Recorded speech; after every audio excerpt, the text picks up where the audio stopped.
प्रतिभा चाकणकरांची शिर्डी पोलिसांकडून 8 तास चौकशी झाली। समता पतसंस्थेमध्ये प्रतिभा चाकणकरांचं कुटुंबाच्या नावे 4 खाती असल्याची माहिती आहे। खात्यांमधून 2,40,00,000 रुपयांचा व्यवहार झालाय।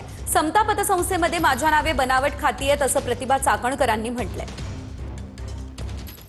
शिर्डी पोलिसांकडून प्रतिभा चाकणकरांची मुलगा तन्मय सोबत 8 तास कसून चौकशी झाली।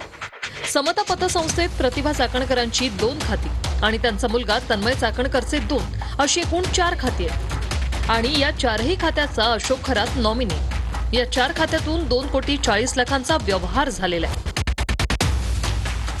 प्रतिभा चाकणकरांच्या पैशांचा स्रोत काय आणि खराच्या आर्थिक व्यवहाराचं काय कनेक्शन आहे याची चौकशी शिर्डी पोलिसांकडून सुरू झाली। जे खाता आहे ते बनावट आहे। आपल्या तिथे सह्या नाही आहेत, एकही रुपयाची आपण उलाढाल केलेली नाहीये। आपल्या मीडियावरती पाहिलं आणि आम्ही आलोय, अजूनही आम्हाला कोणतीही नोटीस पोहोचलेली नाहीये। कागदपत्र बनावट आहेत, आपली सह्या सुद्धा आपल्या बनावट आहेत। तर पुढचा तपास आपले करतात। बनावट कुठलेही खातं समतामध्ये नाही। खात्यांची पूर्ण कायदेशीर पूर्तता केल्यानंतरच आम्ही समतामध्ये खाते ओपन केलेले आहेत। केवायसी आम्ही डिजिटली फेच करून घेतलेली आहे। ती केवायसी खरोखर आहे की नाही, ही त्याच माणसाची आहे का, त्यांचा व्हिडिओ केवायसी आम्ही करून घेतलेले आहेत। अशा केवायसीच्या सर्व निकषांची पूर्तता आम्ही त्यावेळेस पूर्ण करून घेतलेली आहे। त्यामुळे कुठेही बनावट खाते आहे असा कुठेही प्रकार समतामध्ये नाही। खातेदारांच्या विड्रॉल स्लिप आमच्याकडे आहेत, त्यांची सह्या करून आम्हाला दिलेल्या आहेत। बऱ्याचशा वेळेला खातेदार स्वतः पैसे काढण्याकरता आलेले आहेत। कुठेही अशोक खरात इथं पैसे काढायला आला अशातला त्या खात्यामधला भाग नाही। बऱ्याचशा खात्यांना मोबाईल नंबर एकच आहे, एक नाही तर 3-4 मोबाईल नंबर आहेत, ते कॉमन आहेत, ते 3-4 ठिकाणी कॉमन आहेत। तर त्यावेळेस खातेदारांनीच आम्हाला सांगितलेलं होतं की तुम्ही हे नंबर आमच्या खात्याला अटॅच ठेवावे।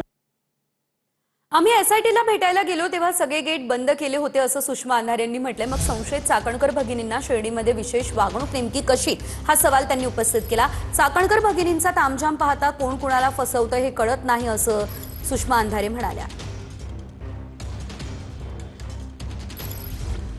तर अशोक खरातला 4थ्या गुन्ह्यात 5 दिवसांची पोलीस कोठडी सुनावण्यात आली आहे। खरातला 19 तारखेपर्यंत आता पोलीस कोठडी सुनावण्यात आलेली आहे। महत्त्वाची बातमी आपण पाहतोय, 4थ्या गुन्ह्यात देखील अशोक खरातला आता 19 तारखेपर्यंत पोलीस कोठडी सुनावण्यात आलेली आहे।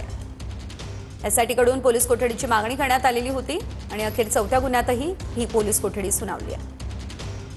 नाही, आता मला तर वाटतं की खरातांचा कुठेतरी काहीतरी एन्काउंटर करतील, कारण का खूप नावं येणार आहेत ज्याच्याशी ते जुडले आहेत आणि आता जे सत्ताधारी आहेत, मिनिस्टर्स आहेत, त्यांना घेऊन पण ही नावं येणार आहेत। एकीकडे आपण महिला आरक्षणाचा विषय आणि तिथे महिलांचं शोषण होत असेल तर मग खरंच काय तुम्ही कोणत्या पद्धतीत आरक्षण वर होतं पण ते खालपर्यंत जर तुमचे विचारच महिलांच्या विरोधात असतील तर तुम्ही आरक्षण कसं लागू करणार।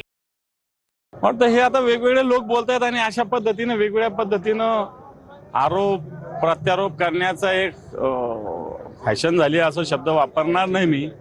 परंतु मला असं वाटतं आता एसआयटी चौकशी चालू आहे, CID आहे, ED आहे, सगळे लोक असताना असा एन्काउंटर कसा काय होईल।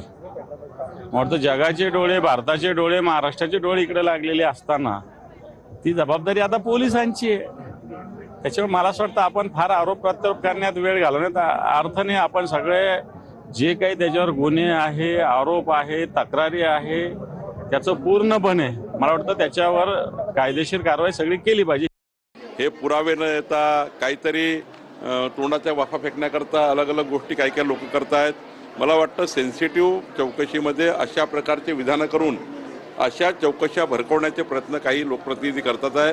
त्यांना माझी विनंती आहे की अशा प्रकरणामध्ये एसआयटीकडे माहिती द्या ना, तुम्ही याला एन्काउंटर होणार आहे, त्याचा एन्काउंटर होणार आहे, कशाला असं मीडियामध्ये आपण स्पेस घेण्याकरता या ठिकाणी बोलत असता।